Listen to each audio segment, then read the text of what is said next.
Hello everyone, and welcome back to the Old Hunt, where we are celebrating 10 years of Bloodborne, 10 years of the Chalice Dungeons. We have made our way through layers 1 and 2 of the first Chalice Dungeon, and we are going to pick things up from there today. Maybe we'll finish the first Chalice Dungeon, maybe we won't. Let's buy a few more blood vials to sort of keep ourselves from fading out too fast. We've still got maybe half of our stores left, it looks like. 50 of the 99 in storage, and then, of course, 20 on our person. And we are going to dive in today to Layer 3.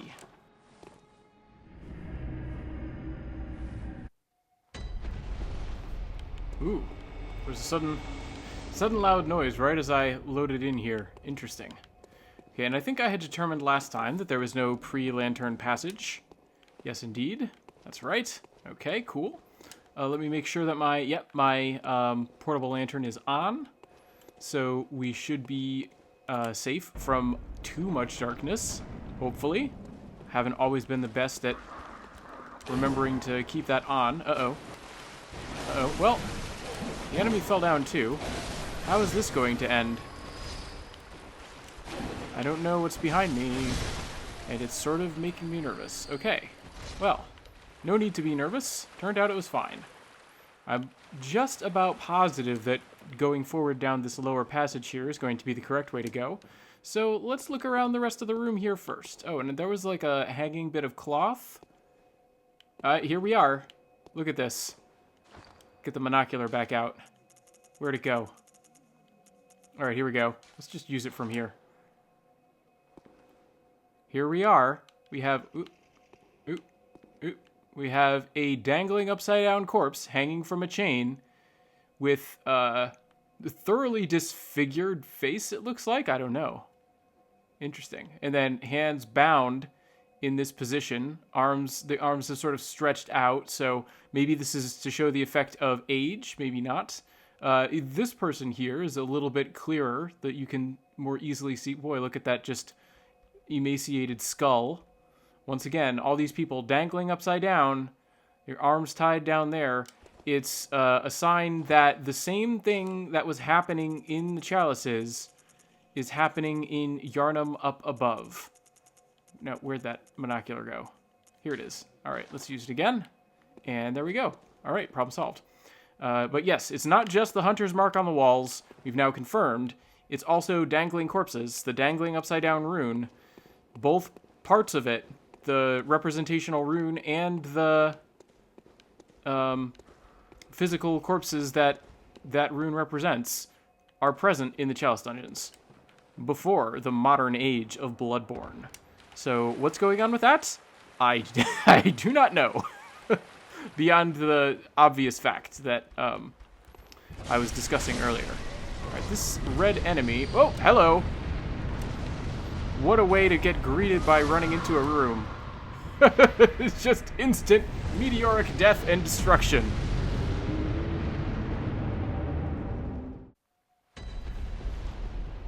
Well, that, I think, explains the noise that I was hearing. This is going to be an interesting run through this Chalice Dungeon here. And I'm going to wait for my moment. I think it's now. Ooh, I was sort of right. Uh-oh. Took more damage from that fall than I expected. Oh well. Oh, and I'm realizing I forgot to get more Molotov cocktails. That's okay. Alright, now I know to just keep running. Uh-huh. And there's probably, as I was saying before, a bell ringer. If those enemies, glowing enemies, are any indication. Those creepy insectoid flower-headed things are what were firing the meteors at me. There's the bell ringer. She is my #1 priority right now. Alright, and from this point on, any enemies that were summoned in... Oh, this enemy got summoned to die. To die? Why are you alive? Well, you're not anymore. Problem solved. Interesting. Huh. I've seen enemies get summoned in and then immediately die when the bell ringer has gone away before, but that one stuck around enough to do me some damage, so that was less than ideal. But, yeah, these enemies right here, I think they're called fluorescent flowers? It's been a long time since I've looked at them. The main part of them is that little dangling flower part that is sort of their head. And then, of course, there's the more, like, centipede-like gigantic form below. They're the things that shoot those meteors at me. I don't know if you caught that when I just ran into the room. I have enough experience with them just as enemies that I happen to know for a fact that that's the source of the fireballs. But the interesting thing about them is someone's throwing... Oh, they're up on, like... Yeah, here we go.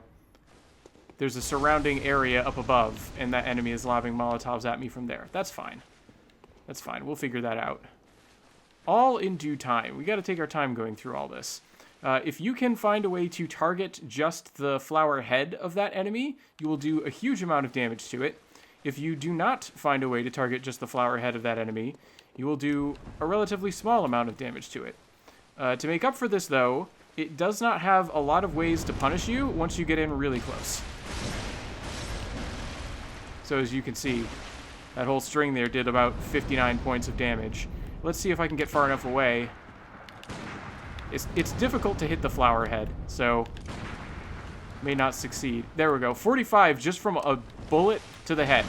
From a one bullet to the flower head does almost as much as a full transformation into and out of the transformed form of the saw cleaver there. And here we have Arcane Mist. Mist of Divine Mystery.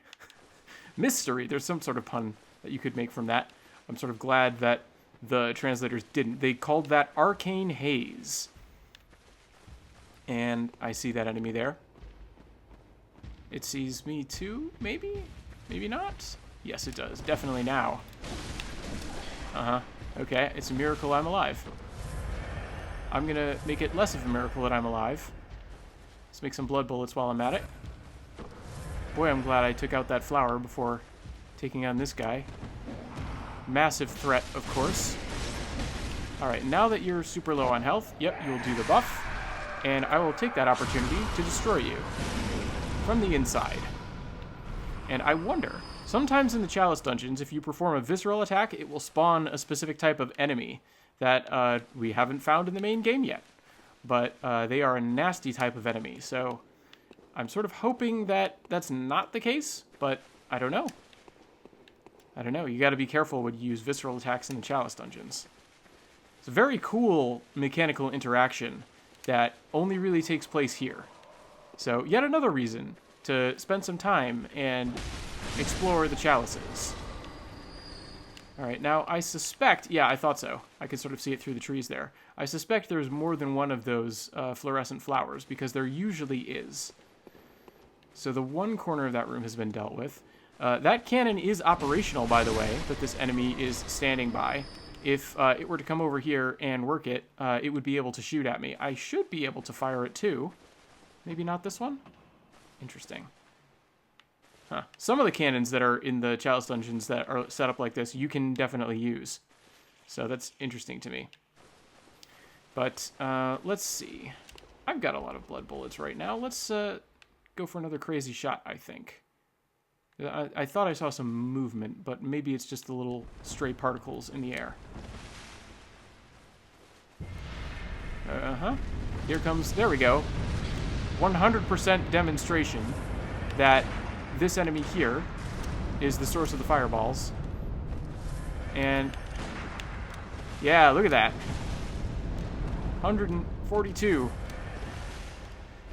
Half of its health from that particular gunshot.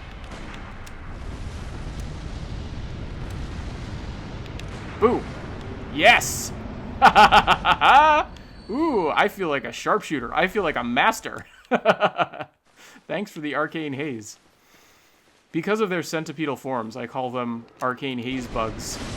But the official name, I'm pretty sure, as I said before, is fluorescent flowers. Oh, this is another change. These enemies here that can sort of phase between different levels of reality. Maybe they go into and out of other dreams or something. I don't know. Interesting mechanical question. But in the Chalice dungeons, in the world of Yharnam, they always drop blood stones. So they're very useful for upgrading your weapons. In the Chalice dungeons, they always drop blood gems. And I sort of wish that they would drop blood stones, because the chalice dungeons give you lots of blood gems in other ways than these enemies, and so it would be nice if I was able to get a little bit more of a upgrade material farm going on in the chalices. But that's okay. That's okay. Blood gems, not bad. And from what I recall, they're not even necessarily, like, the best blood gems in the chalice dungeons tend to be found in, like, the bosses, as opposed to anything else. Occasionally, like, regular enemies will have good ones. But for the most part, it's like major bosses, like, really, really late on in the chalices that have the best gems. And so it sort of feels like a little bit of a waste that those enemies are dropping sort of redundant materials, and then even when they are good, they're not necessarily the best version of those items that you can get. And Arcane Haze, by the way, is another ritual material. I don't know... Am I safe here? We'll take a look at that item, I suppose. Might as well. Let's go over O's key items are... Nope, key items are not materials. Bloodstones. There's the same sort of... Interesting. Bloodstones are different than blood gems. I mean, that just makes sense in terms of category-wise. But they are similar to these materials, like Ritual Blood or the Arcane Haze. And here, as you can see, we used up the 2 Ritual Blood level 1s that we had in order to get access to this Pthumerian Labyrinth in the first place. But we've been picking up a lot, 7 right now, of Ritual Blood level 2s, which we will eventually need to make like higher level chalice dungeon, more higher levels, sort of not the best term for them, but more potent chalice rituals. Here we have another material necessary for chalice dungeon rituals. Let's see, and it's the same. First line here is the exact same. Arcane Haze, one of the materials necessary for a holy chalice ritual. A certain type of mist or haze constantly exists in very small quantities inside all other materials. These will become necessary in order to perform a special type of ritual. So, very simple, straightforward. I like in terms of like the translation, the idea, right? It's Arcane Haze. But the interesting thing is, it's saying that there's a certain amount of haze that's always present within other chalice materials. So is it the Arcane Haze that makes other materials work as chalice ritual materials? Is it the fundamental level of arcane haziness that allows them to be used in this particular sort of ritual to gain access to this labyrinth? Are they like, what's the right word? Permeated. Are they permeated with this special arcane mist that enables them to grant access to the Tomb of the Gods? Is that how those holy chalice materials work? I don't know. That's sort of the implication of the Arcane Haze. Very interesting idea. And later on, we'll get a tool that lets us extract it. And, of course, we have the haze itself, which is sort of like the if you think of it as the fundamental building block of the other materials, then maybe you see it as like the essence of the chalice dungeon materials. And I mean, it's pretty heavily implied that that's how it works, but it's not exactly outright specified. So, I don't know. Make up your own minds about that. This is one of the many reasons I say I prefer to put puzzle pieces down in front of people than I do assembling the puzzle. And I'm hearing like a high-pitched sound like an enemy is in here. Is this the one with the pilgrim? There's a certain chalice dungeon, and I think it's pretty early on. This might be the one. Did my lantern get turned off? I thought it was on. I probably died. No, I totally died. I got meteored to death. Okay, so I can go up onto that level if I want. I'm definitely going to pick up this item. Good. Blood vials. I need blood vials. I'm running short on them. Okay. Disconcerting sound. But there's a sort of non-hostile enemy, or normally non-hostile enemy, that haunts these halls. And kind of a cool thing. I'd like to show it off when I get a chance. Probably after I have defeated this enemy. Hopefully after I've defeated this enemy, and not after this enemy has defeated me. Oh, alright, generous timing. Well, generous timing on the, like, knock to one knee, not so generous on the visceral. I really do think that 1.00 has slightly stricter timing when it comes to pulling off those visceral attacks. Because I swear it's not that hard in 1.09. Okay. Now, I'm very wary of there being some sort of trap set up around here. I feel like having defeated that enemy... Okay, it's probably already too late here, but I'm expecting enemies to jump out from, like, behind those caskets or that statue over there, which I noticed by its holding aloft a lantern. This thing right here. Those things very often contain flaming arrows. And look at this. Yep. Yep, that absolutely would have triggered a trap. So I am grateful that I was on the lookout and did not traipse over that unawares. And we have these incense burners. These are more incense burners. They are releasing incense. Now, they're doing it strategically to make it so that you can't see the floor, right? The little traps that can be on the floor, if there had been one here instead of over there, it would have been impossible for me to see. And if I had just run into the cloud of incense, I would have been in for a nasty surprise from that flaming arrow firing out of the statue there.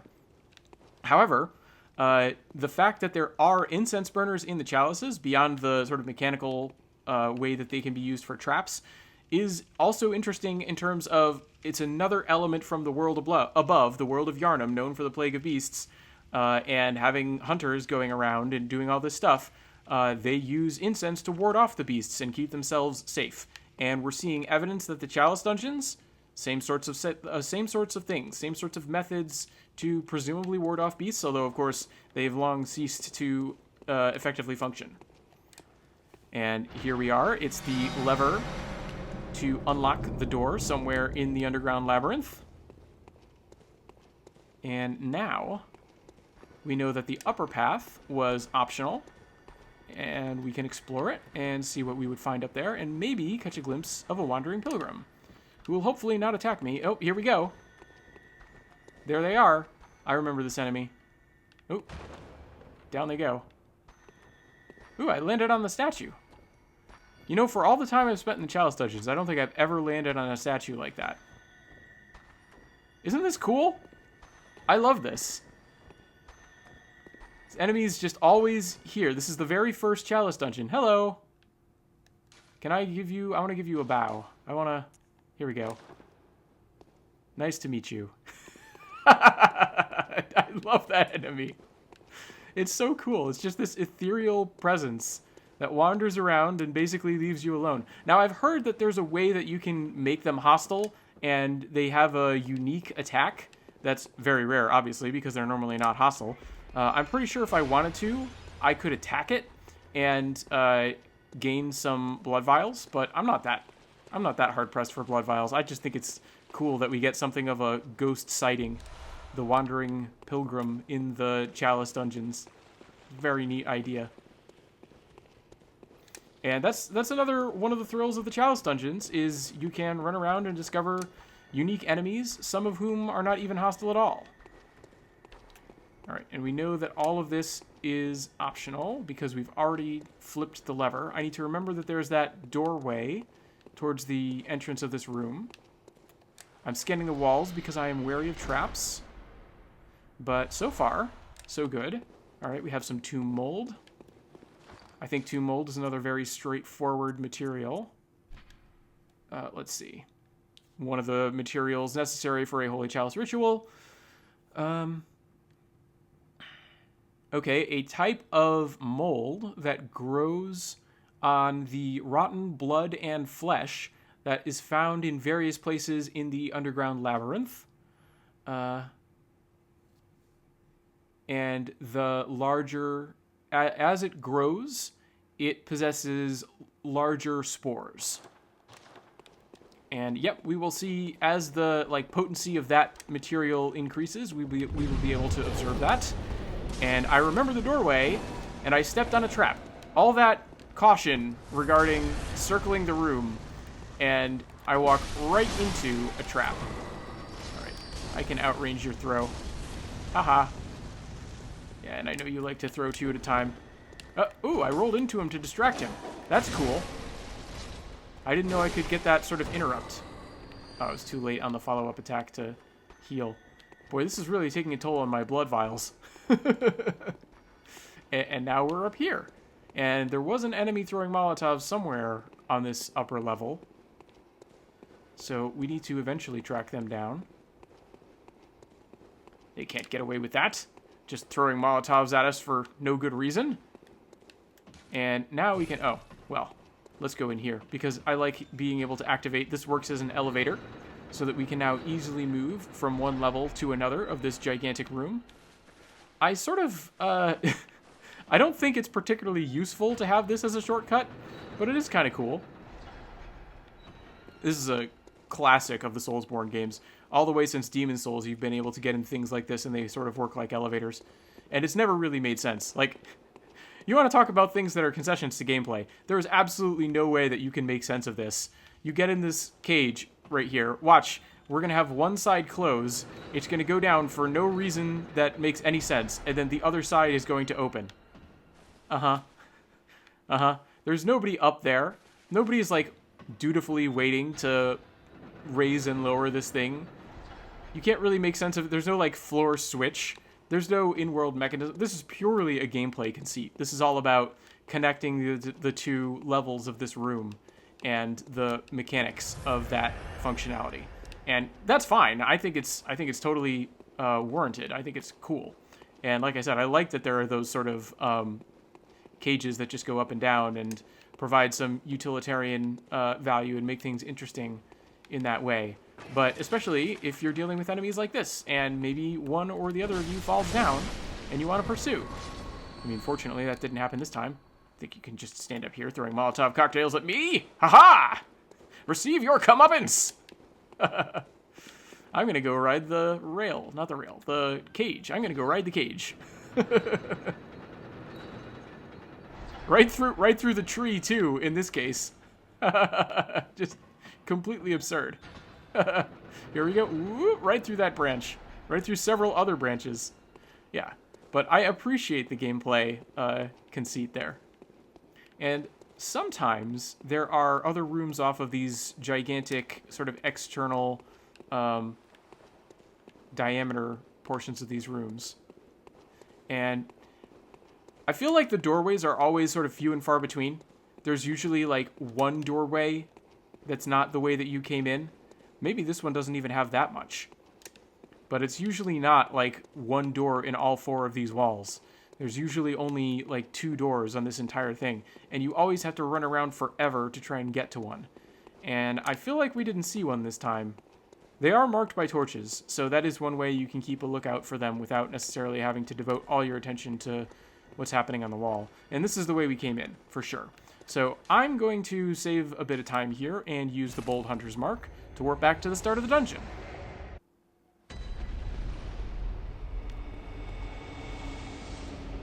Okay. Just figured I'd be quiet while that enemy walked by. And we attacked one another, but completely missed and sent ourselves in totally opposite directions.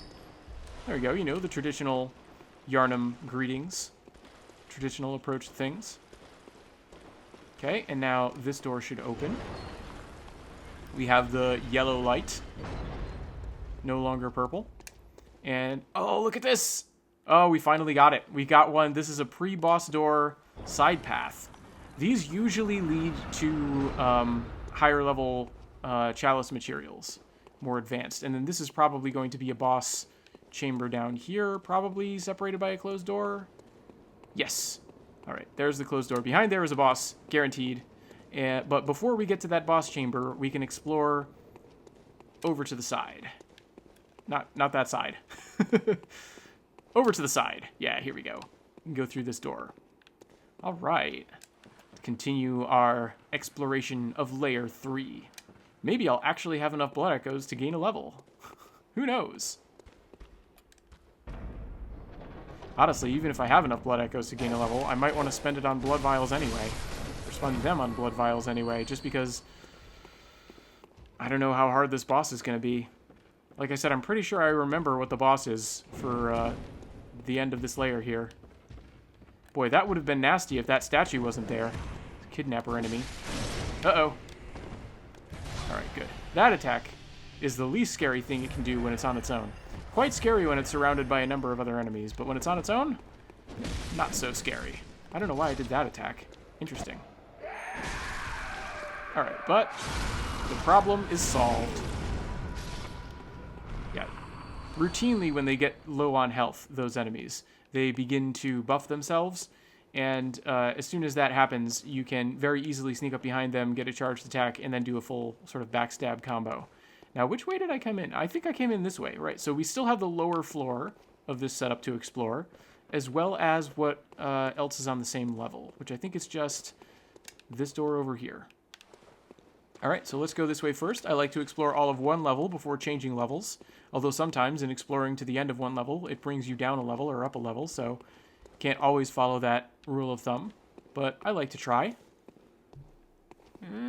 Looks like we got a couple enemies circling over there.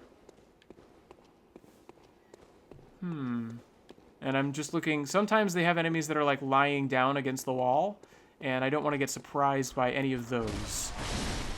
But if it's just these two, I am not particularly concerned. Yeah, there we go. There we go. Get those quicksilver bullets. Is that just a candle? No, there is an item over here. It's very, very difficult to tell sometimes what's a candle and what's the glow of an item. Ooh, I like getting those Molotovs. They are the best way for me to do damage right now. Oh, and I didn't even see that. All the scanning I was doing of these walls, and I didn't even see that door right next to me. Bold Hunter's Mark is also good, especially considering I just used one. Or maybe I did catch that door out of the corner of my eye, because I thought there was another way to go over here. But there was, in fact, another way to go over here, which also was right next to where I came in. All right, let's check it out. What's behind this doorway? This looks like the upper portion of a chamber that overlooks something, so whatever's on that lower level, we've got other... this is the upper portion, so let's not get ambushed by these enemies. I'm debating throwing a Molotov cocktail. It would be great for the damage, however, I don't think it's worth it with only 3 in my inventory. Instead, I'm going to get a visceral, so that even if this guy next to him notices... Wow, he didn't even bat an eye. Wow. All right, that's somewhat astonishing to me. I thought for sure his friend would notice and hit me with a flurry of attacks, but that hasn't happened. So, well, too bad for those two. I figured the invincibility I got from the visceral would keep me safe from the retaliation from the buddy there, but the buddy didn't even notice. So, yeah, who really cares? Sometimes there are invisible switches that you can step on there, like arcane sigils or whatever, that will trigger enemies to spawn, but that was not the case there. And sometimes behind those incense burners, there are enemies that are lurking and waiting to ambush you, but that was also not the case here.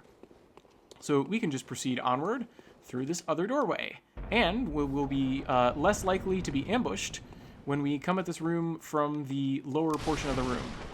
Of course, this is the classic setup where there is sometimes like an arcane sigil or what have you, but in this case, there's nothing, which I am happy about. Is this guy? Yep, this is one of the ones with a gun, which means I actually want to get close. And ideally, I want to get this person off the stairs. Uh-huh.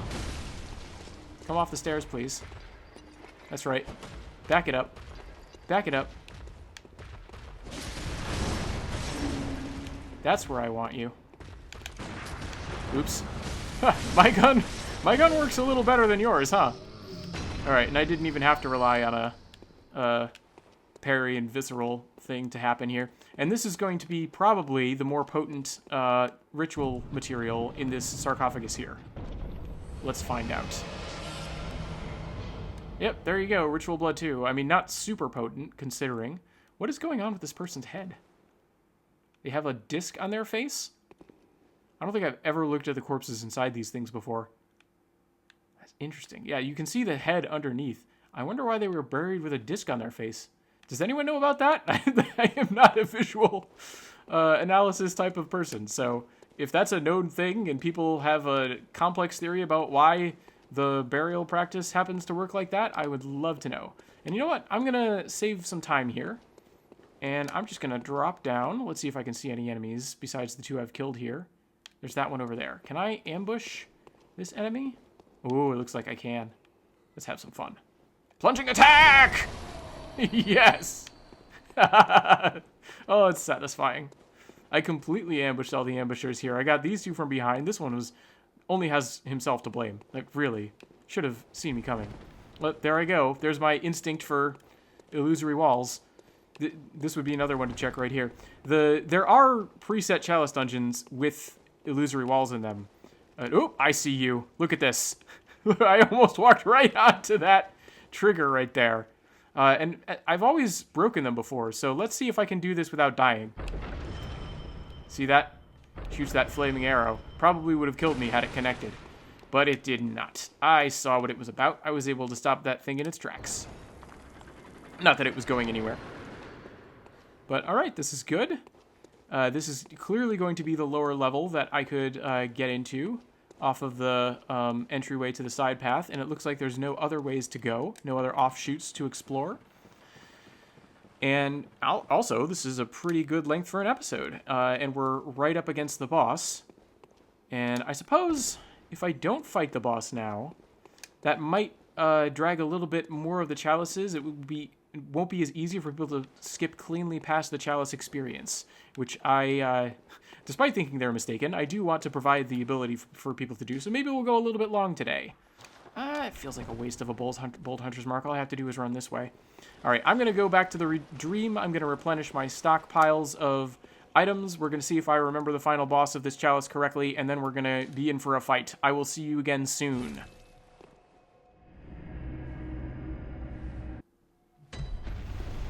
Alright, I am back from the dream. I have changed into the charred hunter garb sort of set here once again because it should have very good fire resistance. And my guess, I'm going to lock it in now, my guess is that the final boss of this first chalice is going to be the Watchdog of the Old Lords, which is sort of a glorified dog that's wrapped in flames. And that's why I don't think... I grabbed the Molotov cocktails just in case, but I don't expect to do a lot of damage with them. I also opted to get the blood vials. I don't know if I've mentioned this or not. I've already forgotten. Rather than a level, because with the blood echoes that I spent, it would get me back over 50, and I sort of suspect that this boss is going to be challenging, and I might burn a bunch of blood vials in the process of the fight. So let's see if I'm right.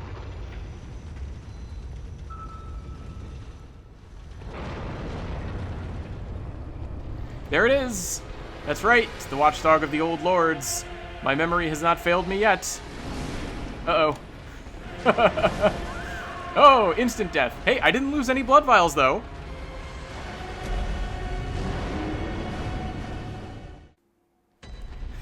I thought I'd be in for a tough fight, and I sure was. Oh, it's hilarious. But, I mean, that's the thing about instantly dying to a boss, is you don't lose any blood vials. So, there is that. It makes it easier to just go back and retry. And that's also why I spend down all my blood echoes before the fight, is that I don't feel like I lost a tremendous amount of them pressing forward to fight a boss. So, even if I couldn't very easily recover them, like, I don't feel bad about losing 70 blood echoes. Are you kidding me? Alright. I don't like how it can hit... Uh-oh. It's gonna... Oh, I got the limb break. Uh-oh. I also got the firestorm. I stopped its lunge. That lunge is an instant kill later on. I would... it very well might still be an instant kill now. I would not like to find out. But you basically have to stay far away, I guess, when it does that bite attack. My instinct, as you've seen, has been to dodge forward into the bite. However, clearly when it does that follow-up, it bites very far into its own what do you call it? It bites very far into its own form, and that makes it difficult to get that to work. Yeah, and I'd really rather you do that terrifying fire charge into nothing and nowhere than at me, like you did just now. Also, I need to be dodging to the other side, because I've gotten limb breaks. Uh-oh. Alright, well, that gives me an opportunity to heal. I've gotten limb breaks on the left side so far. I have not gotten any limb breaks, dodged too early, on the right. There we go. There's some good timing. A little bit late for the rally. Uh-oh. Am I dead? No? Okay. It's been missing with that fire lunge. I would really like to break all of its limbs. Good. It missed that particular attack. Alright, last limb. Come on. No, I didn't want to... This is why I tried to break my lock on. That armor set probably just saved my life. That fire damage, that blast of flame that emanated from its body. Alright, here's the follow-up. Oh, that one doesn't... Interesting. That one doesn't bite as far into its body.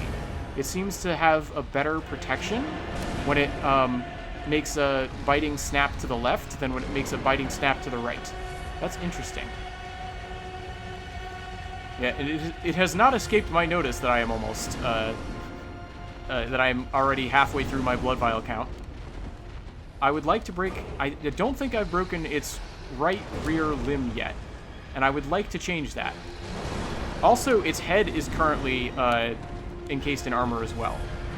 That's harder to break, at least with a melee weapon. Alright, good. That's prime opportunity right there, and I threw it away. Alright. Okay. The foot stomp... I kind of like the foot stomp, but again, it's sort of difficult to get me up against its right rear leg. Uh-oh, that's bad news. Whew. Dodging out of its way still. That's going to be an AoE explosion, so I want to be very far away. Alright. Okay. Still trying to target the right rear leg.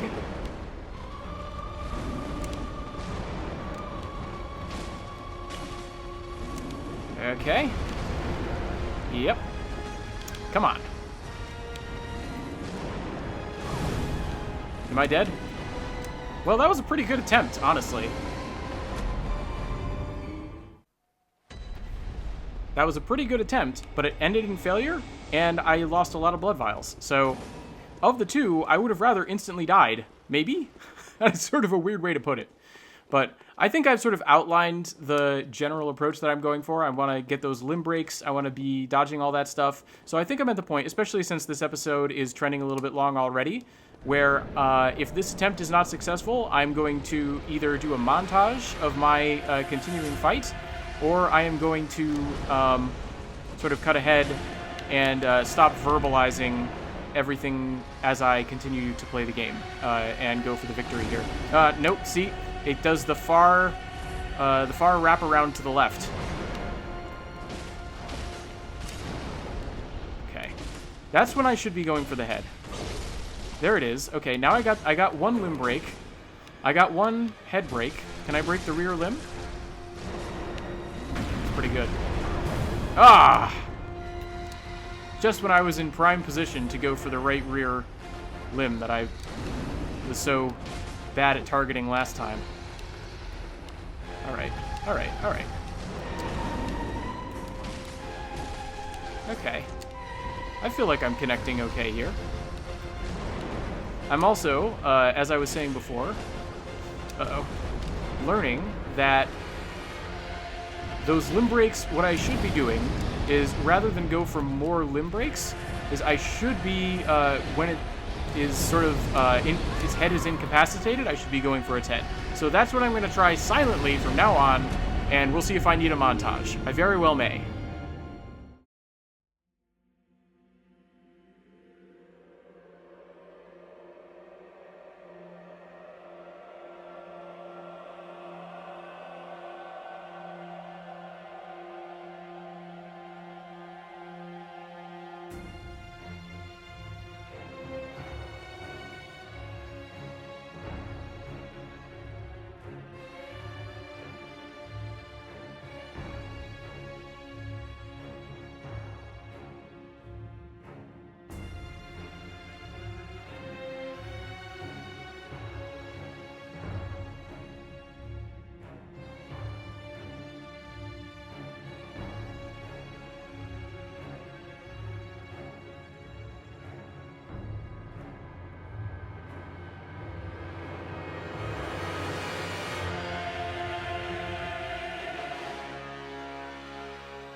There we go. That's a perfect opening to the fight. See if I can avoid messing it up.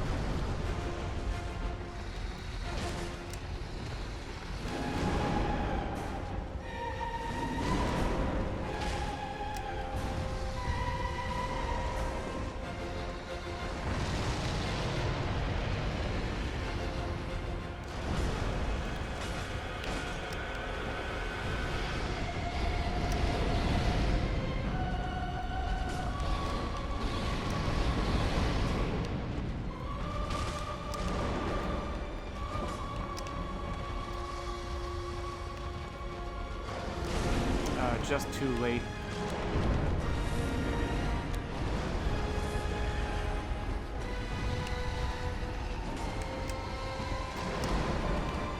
Oh, that was a golden opportunity that I threw away.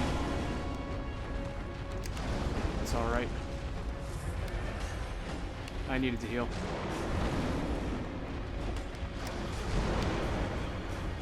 There we go. There we go.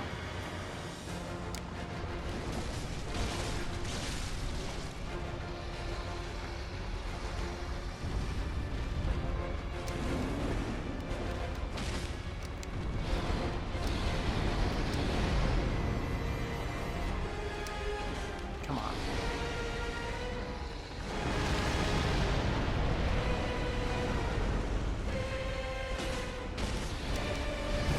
No, no, no, live, please live. Ah, it's so low on health. Come on. Nope. Ah, greedy, greedy, greedy. I'm gonna heal. I'm gonna go for it. I want to be at full HP.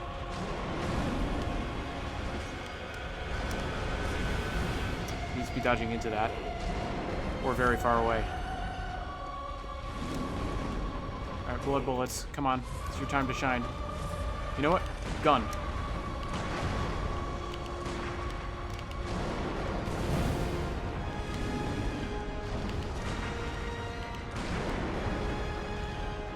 I'm gonna kill you 10 damage at a time, baby. Oh, that would have been better for an actual swing. Wait, this is it! You're dead!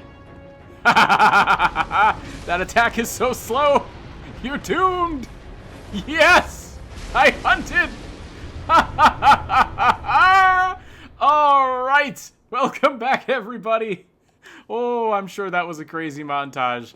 Wouldn't be a Chalice session if we didn't have a montage. What a perfect ending to this whole chapter of the Chalice Dungeons. And now I can demonstrate the thing that I wanted to demonstrate from going through the entire dungeon here.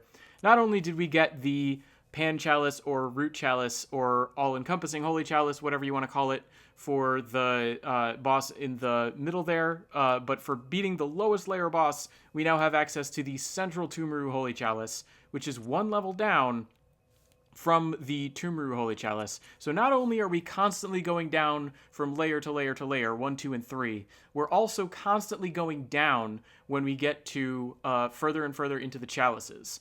So it's just this continual downward progression, and we can verify that. This is one of the Holy Chalices that breaks a labyrinth seal. However, as this is not a root chalice, let's see. As a result of a ritual, the form of the Chalice Dungeon created as a result of a ritual has a form that is not changed. It's a preset dungeon, in other words. Let's see. Furthermore, Tumuru is built by the superhuman race of Tumerians, right? We got that same exact wording as the final section on the Root Chalice. So I can now continue. I can go deeper, which is obviously of some significance in the Chalice Dungeons. Whew! I have got to do some farming to replenish my blood vials, but that was quite a session. And I hope you enjoyed it. I hope you enjoyed our little venture into the Chalice Dungeons here on camera. I'll be cutting in and out here and there. I'll probably let you know when it's happening, just so that you'll have some expectation when sudden changes happen to my character when I do it off camera. But otherwise, our main focus for the next little while is going to be back to the main game. Thank you all for joining me this evening. I'm going to call an end to my hunt, but I wish you all good hunting.